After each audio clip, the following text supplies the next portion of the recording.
Abra comigo a sua Bíblia no livro em que escreveu o escritor aos Hebreus, no capítulo 2, e o versículo de 1 a 3.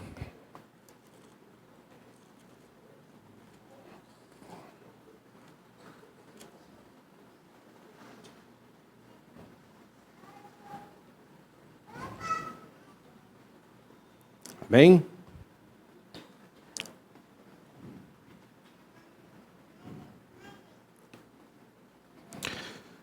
Portanto, convém-nos atentar com mais diligência para as coisas que já temos ouvido, para que em tempo algum nos desviemos dela.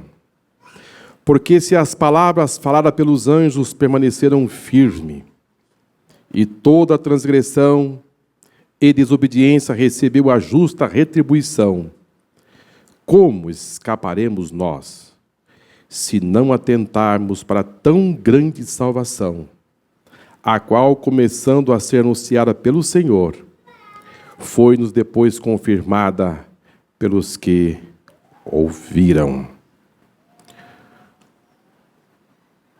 O escritor dos Hebreus, irmãos, ele traz esta afirmação, e o que eu queria hoje aqui em poucos minutos tratar com os irmãos é essa expressão, tão grande salvação. Essa salvação que Deus veio trazer para a humanidade não é uma salvação pequena, não é uma média salvação, mas o escritor aos Hebreus, ele diz uma expressão assim, tão grande salvação. Ela é grande por quê? Ela é grande porque quem arquitetou a salvação foi o grande Deus. Quem arquitetou antes da fundação do mundo, antes que as estrelas existissem, antes que os fundamentos fossem colocados na terra, antes de tudo, Deus, lá na eternidade, Ele já desenhava, Ele já arquitetava a nossa salvação.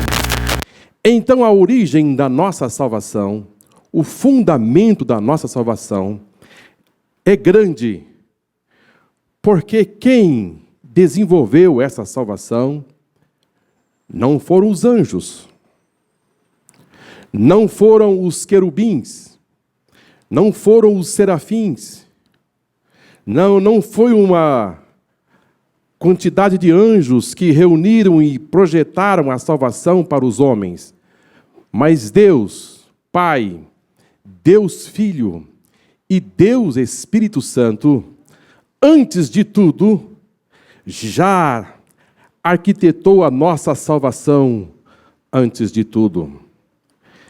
Por que a salvação ela é grande? Porque ela tem a origem em Deus. Ela é grande porque não é o homem buscando a salvação em Deus. Ela é grande porque é Deus que vem em encontro ao homem para conceder ele a salvação. Ela é grande porque dentro do plano da salvação está ali inserido o grande amor de Deus. Deus me ama. Eu fui alcançado pelo amor de Deus, não porque eu fiz algo para que Deus me amasse, não porque Deus encontrou em mim algo, encontrou em você algo para que Ele amasse. Não. Deus, Ele amou o mundo, sendo nós todos pecadores, não achando nós em nada de mérito. Pelo contrário, nós mergulhado na imensidão do pecado, Deus na eternidade já me amava. Deus na eternidade já me amava. Antes que eu existisse, Antes que eu aparecesse ao mundo, antes que eu estivesse aqui, eu já fui alvo do grande amor de Deus. Então, nesta noite, você deve estar aqui sentado, ou você que está nos acompanhando pela internet, você pode se tranquilizar de uma coisa: você não é fruto do acaso. Você não apareceu neste mundo aqui por uma falha do seu pai, da sua mãe. Não, absolutamente. Antes que você aparecesse a esse mundo, eu vou lhe dizer, havia um grande amor estendido para com a sua vida. Glória a Deus. O grande amor de Deus, ele estava já te alcançando. Quando você estava começando a ser gerado, quando o seu coração deu o primeiro pulso, aleluia, estava ali o grande amor de Deus. Quando você começou a ser gerado e que você começou a ganhar corpo no ventre da sua mãe, Deus olhava para você e dizia: ali está o meu grande amor. Quando você chegou a este mundo e você deu os primeiros passos, eu vou lhe dizer, ali estava o grande amor de Deus. Quando você começou a caminhar aqui nesta vida e dando suas primeiras corridas, ali estava o grande amor de Deus. O grande amor de Deus contempla a humanidade. Quando Nicodemos foi procurar Jesus, e naquela conversa, Nicodemos estava desenvolvendo uma teologia que somente os judeus eram salvos. Mas, de repente, Jesus olha e diz para Nicodemos, porque Deus amou o mundo de tal maneira. Agora, Jesus abre um leque e mostra para Nicodemos que não é somente os judeus que têm a salvação, mas agora o grande amor de Deus não é mais para uma nação, mas agora o amor de Deus é para o mundo inteiro. Agora o amor de Deus não é para uma facção, não é para uma tribo, não é para um povo, não é para uma nação somente, mas o grande amor de Deus é para toda a humanidade. E nós, nesta noite, vamos cercar a mesa do Senhor, porque Jesus morreu, nos alcançou, e agora nós estamos aqui, envolvidos neste amor, e este amor nos constrange. É bom dizer neste momento que Jesus nos ama, não porque Jesus morreu. Não, Jesus nos amou primeiro, e agora a morte dele é consequência deste grande amor. Ah, eu sou amado por Deus porque Jesus morreu. Não, meu irmão, antes de tudo, você já era alvo do grande amor de Deus. E hoje eu quero tratar com os irmãos a intensidade, a amplitude desse grande amor que fomos alcançados por o nosso grande Deus. Em primeiro lugar, irmãos, esse grande amor de Deus, ele tem uma amplitude. Ele traz dentro de si, desse pacote chamado salvação, uma amplitude. E esta amplitude, os poetas, ao tentar descrever este amor, eles não conseguiram. Há um louvor, um hino, que se canta, que se os homens fossem pincéis, e as nuvens fossem papel, e o mar fosse tinta, jamais poderia expressar o grande amor de Deus. A imensidão deste amor. Não existe poeta, não existe escritor, não existem palavras, não existe alguém neste mundo que pode descrever o grande amor de Deus. Se você se distanciar, se você for muito longe, fique certo de uma coisa, que o amor de Deus vai lhe acompanhar até o último instante que você viver sobre a face dessa terra. O amor de Deus, ele é muito grande, que não existe ninguém na terra que é capaz de expressar o grande amor de Deus. Mas quando o irmão escritor aos Hebreus, ele fala desse grande amor, está aqui inserido também a grande dádiva de Deus. Esta dádiva de Deus é o seu Filho. Quando Deus quis comprar a humanidade, Ele sendo detentor de toda a riqueza, de todo este universo, Ele tendo a prata, Ele tendo o ouro, Ele tendo tudo, Ele poderia comprar a salvação, sendo dono de tudo, mas esse grande amor de Deus implicava agora a salvação da humanidade. E Ele fala ali para Nicodemos, no capítulo 3, versículo 16, Ele diz assim: porque Deus amou o mundo de tal maneira que deu. O que Ele deu? Ele deu, não foi ouro, Ele não deu prata, Ele não deu o universo, Ele não deu todas as riquezas celestiais, não, para expor, para externar o seu grande amor, Ele deu o seu Filho. Aleluia! Como prova deste amor, Ele abre mão da segunda pessoa da Santíssima Trindade. Ele disse: eu vou provar para a humanidade o meu grande amor para com eles. O meu projeto, desde a fundação do mundo, não é peso de ouro, não é peso de prata, não é peso do universo, mas eu vou dar o meu Filho para a salvação da humanidade. Então, quando o escritor aos Hebreus fala que a salvação é grande, ele sabe muito bem o que está dizendo, porque a salvação da humanidade tem o peso do Filho de Deus. E ele chegou aqui, o seu Filho, o projeto de Deus. Havia alguns projetos aqui na terra. O projeto de Maria era se casar com José. E ela estava fazendo todos os preparativos para o casamento. Mas o sonho de Deus era maior do que o sonho de Maria. O sonho de Maria era se casar, mas o sonho de Deus em Maria era trazer a salvação ao mundo. Oh, aleluia! O sonho de Maria era construir um lar.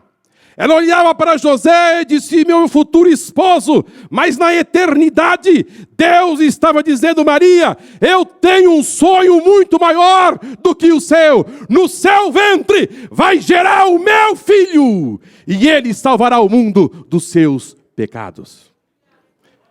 Podemos aqui fazer um paralelo, irmãos. Às vezes você está sonhando algo, projetando algo, desenvolvendo algo. E às vezes esse projeto você põe na prancheta, põe no computador, faz um plano para 3 meses, para 6 meses, para 1 ano. Sabe de uma coisa? Deus está projetando algo muito maior do que você está pensando. Os sonhos de Deus são maiores do que o meu. Mas imagine só, como Deus fez, como Deus projetou.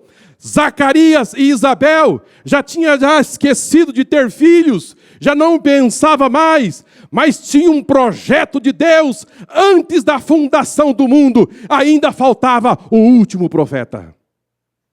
Ainda faltava. Eles nunca poderiam imaginar que ia gerar um profeta e o último dos profetas. Sabe por quê? Porque Deus já havia projetado lá na eternidade. Você está caminhando aqui nesta vida, você está pensando, você está se desenvolvendo, mas eu quero dizer que existe um amor maior envolvendo a sua vida, envolvendo os seus planos, envolvendo os seus projetos. Eu quero que, igreja, você possa sentir isto aqui nesta noite. Existe um projeto de Deus desde a eternidade. Glória a Deus! Existe um projeto de Deus e esse projeto vai se consolidar na minha e na sua vida. Essa dádiva de Deus foi profunda. Essa salvação ela é grande porque ela tem uma dádiva e essa dádiva é o Filho de Deus, que agora ia nascer de uma forma muito humilde, envolvidos em um pano, em uma estrebaria. Mas ali estava um plano de uma grande salvação. Mas como pode um plano de uma grande salvação estar ali envolvido em panos, em meios animais? Parece confundida a opinião dos seus contemporâneos. O que será que vai nascer daí? O que vai nascer desse meio desses panos? Num lugar muito humilde, muito simples. Mas eu quero vos dizer, ali estava um plano arquitetado de Deus. Era um projeto de Deus. Jesus nasceu de uma forma muito simples, muito humilde. Ele aprendeu a ser carpinteiro. Ele cresceu numa cidade muito modesta, muito humilde. Mas aos 30 anos de idade, ele deixa a carpintaria ali naquela pequena cidade e vai agora desenvolver uma missão que ele recebeu do seu pai, a missão da salvação da humanidade. O plano não era pequeno, o plano era grande. Desenvolvido por Deus, ele entra em cena e agora, na última semana, na quinta-feira, Jesus ele sai ali do cenáculo. Ele passa pelo vale de Cedron, ele entra no horto do Getsêmani, e naquele horto, naquele jardim, ele se afasta e chama os seus discípulos para um momento de oração. Ele sente que a coisa fica muito pesada, as trevas estão densas, ele pede ajuda para a oração, mas ali ele começa a suplicar ao Pai, dizendo: Pai, se for possível, passa de mim esse cálice sem que eu beba. Muitos pensam que Jesus estava ali pedindo para o Pai, pensando nas chicoteadas, pensando na coroa de espinho, pensando nas penetrações que ele ia receber, dos chicotes que ele ia receber nas costas, os insultos, os escárnios, as bofetadas, a via dolorosa que ele ia subir para o Gólgota. Muitos pensam que Jesus estava intercedendo ao Pai, porque ele estava temeroso de tantos açoites, de tantos insultos. Mas eu quero vos dizer que aquele momento que ele estava ali intensamente, e o escritor aos Hebreus fala muito desse assunto, do sofrimento de Jesus. O sofrimento dele não era físico, não, o sofrimento de Jesus era um sofrimento espiritual, porque ele ia passar de agora um homem pecador, e ele ia tomar todos os nossos pecados, e a taça da ira de Deus ia cair sobre ele, e Deus ia exigir a sua morte, e Deus ia entregar o seu filho aos seus algozes. Sabe por quê? Porque o plano de Deus era grande. O grande amor de Deus estava ali. Ali era para mim morrer, para você morrer, mas o plano de Deus foi tão ousado que ele entregou o seu filho para que eu não morresse, para que você não morresse, mas em Cristo se cumpriu a justiça de Deus. Ele morreu para me gerar a salvação, e ele ressuscitou para que hoje eu fosse justificado. Então, hoje, além de eu ser salvo, também eu sou justificado por Deus. Ele diz: você é justo, você é justo, você é justo. Diante de Deus nós somos justos, somos justificados por Cristo. Agora, nenhuma condenação há para os que estão em Cristo Jesus. Aleluia! Glória a Deus. Vire para o seu irmão e diz: você não tem nenhuma condenação. Não existe nenhuma condenação. Glória, ninguém mais te condena. Sabe por quê? Porque quando Jesus ressuscitou, Ele disse: Pai, agora eles são justos, porque eu ressuscitei e advogo diante do Pai os meus pecados e as minhas dificuldades. Mas, irmãos, a salvação é grande.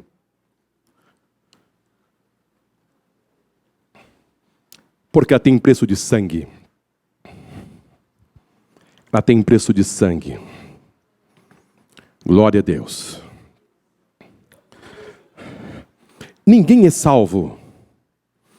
Ninguém, escuta bem o que você vai ouvir agora. Ninguém é salvo porque sabe porque Jesus morreu. Isto não lhe dá direito da salvação. Só saber que Jesus morreu não é o suficiente. Quando eles mataram o cordeiro, lá no Egito, a Bíblia diz que o sangue estava na bacia. Era necessário pegar o sangue da bacia e colocar nos umbrais da porta. E quando o anjo, meia-noite, passasse por todo o Egito e olhasse e visse o sangue nos umbrais das portas, naquela casa ele passava por cima. E não havia morte dos primogênitos. Aquela casa, o primogênito era poupado. Hoje, essa tão grande salvação, não basta somente saber que Jesus morreu e derramou o seu sangue. Essa tão grande salvação, ela é tão ampla, mas no mesmo tempo ela fica tão estreita, porque você precisa crer que Jesus Cristo é o Filho de Deus e Ele morreu no seu lugar para lhe conceder a salvação. Quantos creem que Jesus morreu no seu lugar para lhe conceder a salvação? Aleluia! Glória ao Senhor! É tudo que o diabo não quer, porque a salvação agora ficou tão ampla, ela é tão grande, que agora, se você crê no Filho de Deus, você é salvo. A salvação agora, ela abriu um leque. Deus arquitetou a salvação através do seu Filho. A Bíblia diz que aquele que crê no Filho de Deus, aquele que se achegar a Ele e crer no seu sacrifício vicário, tem a vida eterna. Agora a porta da salvação se abriu. Então não basta simplesmente saber que Ele morreu, mas agora eu preciso crer que Jesus morreu no meu lugar e Ele é o Filho de Deus. Glória ao Senhor. Mas também, irmãos, em último lugar, a salvação ela é grande, porque ela gera a oportunidade para as pessoas se achegarem a Cristo. João, no capítulo 3 e versículo 16, ele vem confirmar esta palavra.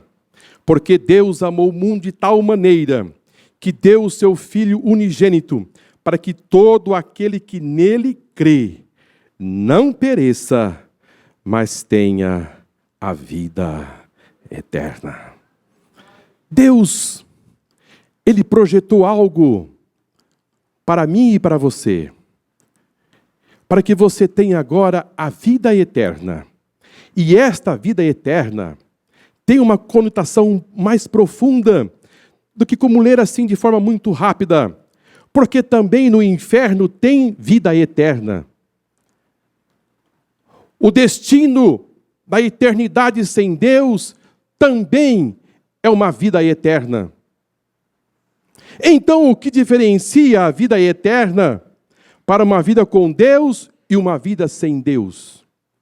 Quando Jesus fala para Nicodemos, para que ninguém pereça, mas tenha a vida eterna, Jesus estava dizendo a Nicodemos, aqueles que creem em mim, terá uma vida eterna, mas não uma vida eterna sem Deus, mas uma vida eterna com Deus.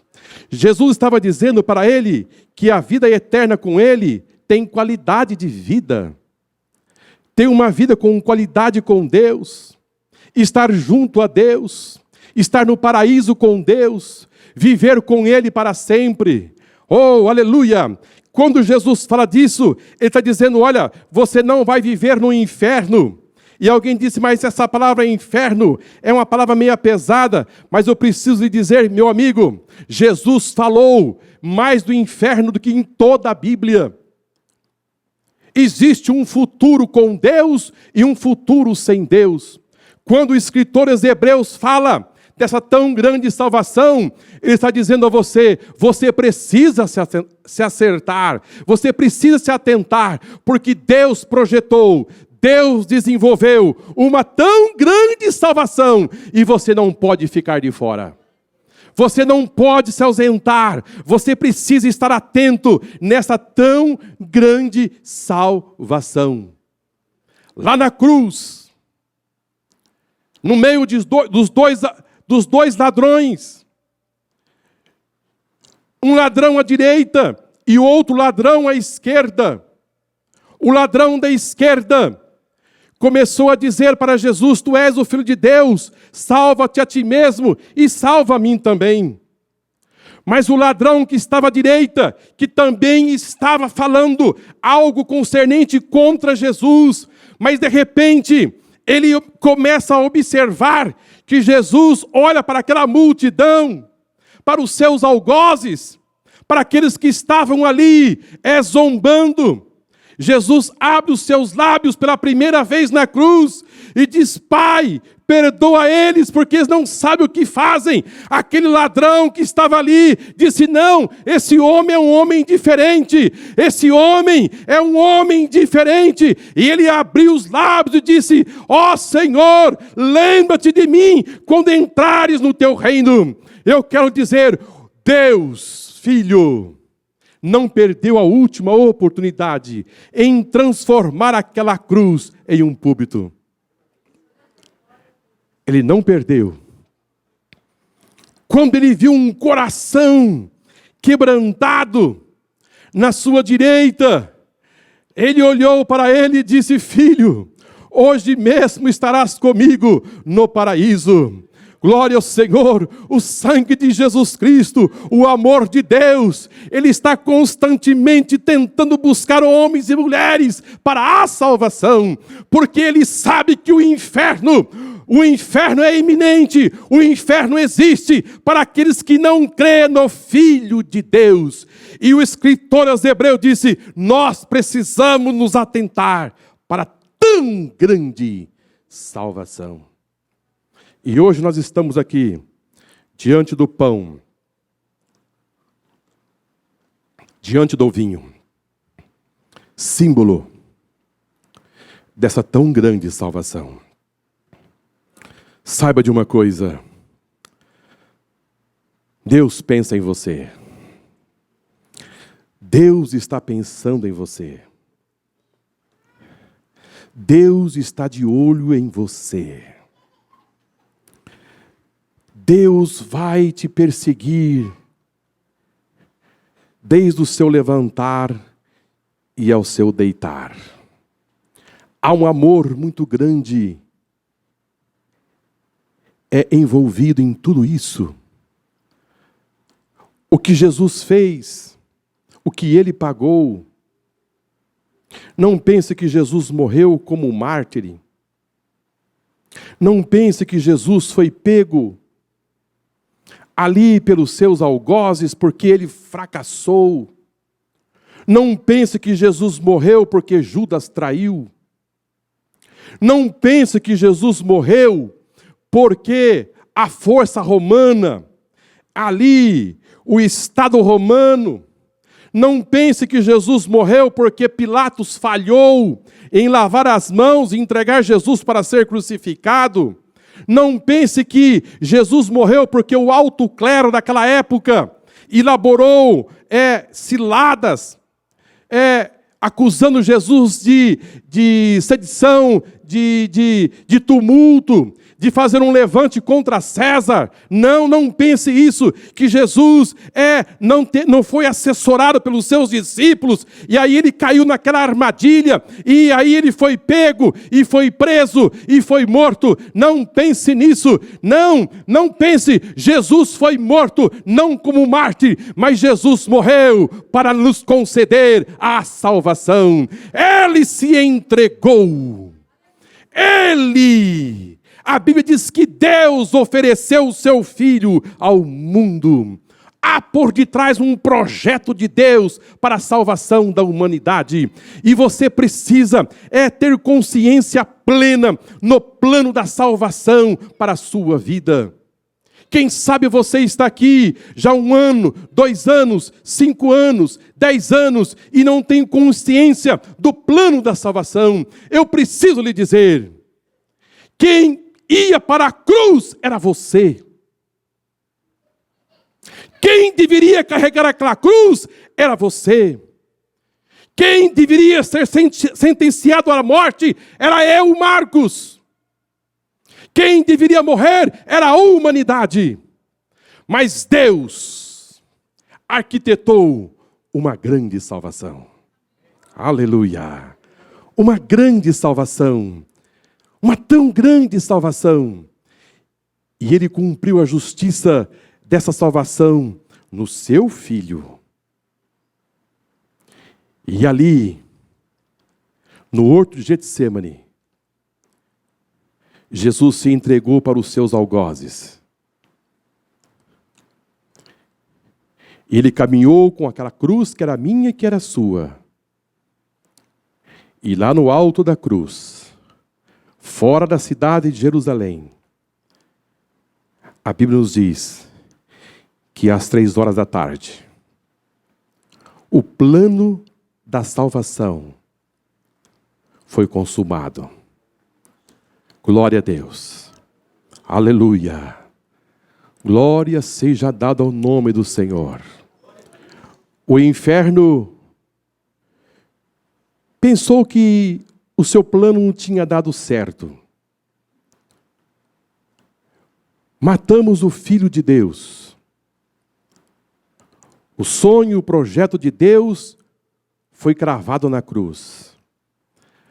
Mas, na verdade, foi na cruz. Foi na cruz que ali Deus desenvolveu todo um grande projeto para a salvação da humanidade. Foi na cruz que a morte morreu. Aleluia! Jesus morreu na cruz para que eu e você tivesse vida eterna. Alabaxondarabagaias. Eu quero que nessa noite você tenha esse sentimento profundo na sua alma. Eu quero que você nessa noite reflita o plano da salvação. O que Deus fez há mais de 2000 anos atrás. Ele entregou o que ele tinha de melhor no céu, o seu Filho, para que no seu Filho se cumprisse uma justiça e ali cumprisse um projeto para a salvação da humanidade. Às 15:00, ele disse: Pai, está consumado. Quando ele está consumado, foi vencido. A morte foi vencida. 3 dias depois, como foi cantado aqui hoje, e nesse microfone já foi dito, depois de 3 dias, aconteceu algo impressionante. Ele sai daquele túmulo ressurreto. Glória a Deus. Aquela flor que parecia que tinha murchado, ela volta a se abrir. O mundo agora começa a respirar aliviado, porque o Filho de Deus ressurge entre os mortos. Aleluia! Aqueles que estavam tristes, agora começam a ver Jesus aparecendo assim de forma esporádica. Aqueles dois homens que iam indo para o caminho de Emaús, decepcionado da vida, cabisbaixo, achando que tudo tinha acabado, mas de repente um terceiro homem encosta e diz: o que vocês estão falando? Ele disse: não, é que mataram o nosso profeta, mataram o nosso líder, mataram Jesus. E hoje já é o terceiro dia. E algumas mulheres disseram que viram. E também uns anjos também disseram para as mulheres que ele ressuscitou. Mas já sendo hoje o terceiro dia, às vezes eu fico pensando, irmãos, Deus está falando. As mulheres viram e contaram que viram Jesus. Mas aqueles homens não conseguiram enxergar, não conseguiram entender que o Filho de Deus já tinha ressuscitado. E o diabo quer fechar a nossa mente e quer tampar os nossos ouvidos, que algo tão grande aconteceu. Mas nessa noite eu tenho que gritar, e você tem que gritar: Ele ressuscitou! E Ele vive para todo sempre, e a salvação tão grande está diante de nós. Olha que eles ouviram dos anjos. As mulheres viram, o anjo disse: ele não está aqui, e já ressuscitou. E eu sei, mas os anjos falaram para as mulheres, e as mulheres contaram, mas nós estamos indo embora para as nossas casas. Meu irmão, o escritor aos Hebreus disse: não desfaleça as vossas mentes, Deus projetou uma grande salvação. Quem sabe você entrou aqui nesta noite, dizendo: hoje é meu último culto da minha Santa Ceia, eu estou desanimada, eu estou desanimado, parece que eu não estou entendendo mais nada, mas o Espírito Santo lhe chama para uma conversa mais curta, ao pé do seu ouvido. A salvação é um projeto de Deus. Deus desenvolveu a salvação no céu, e enviou o seu Filho à terra. E você não pode ser este que está indo embora. Você não pode. Você não pode. Você não pode ser uma presa do diabo. Deus te chama hoje para uma conversa mais franca. Ele fez o que ele tinha de mais precioso. Jesus sofreu de uma forma tão injusta, um julgamento tão ilegal, acusações sem fundamento, sem nenhum fundamento. E sabe como Jesus sofreu? Ele sofreu calado. O Império Romano que o condenou à morte, se Deus quisesse, viraria tudo pó. Ninguém conseguiria subsistir diante do grande poder de Deus. Mas tudo isto ele fez. Tudo isto ele suportou. Jesus suportou o desprezo dos seus discípulos. Jesus suportou o desprezo daquela multidão que entrou clamando: Hosana, Hosana, mas daí poucos dias, crucifica-o, crucifica-o. Jesus suportou aquela dura cruz, todo o sofrimento, todo o abatimento, sofrimento físico e sofrimento moral e espiritual, para consolidar essa tão grande salvação. E você não pode pegar isto agora e voltar para Emaús. Não faça isso. Não faça isso. O terceiro homem encosta em você agora e diz: o que é que você está pensando? O que você está imaginando? E Jesus fez que ia embora. Ele disse: não fica conosco, já é tarde. E Jesus entrou na casa.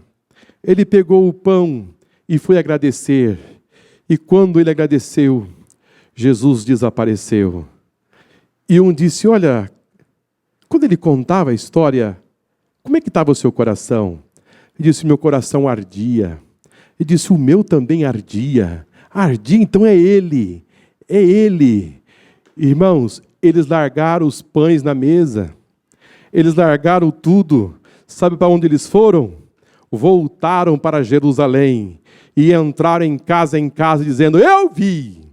Ele estava comigo, ele entrou em casa, é ele, e ele ressuscitou. Então, nesta noite, aleluia, volta para Jerusalém e vai dizer para os seus que ele ressuscitou na sua vida, e ele está vivo para todo sempre. Ele é Senhor do Senhor, Rei dos Reis, aleluia.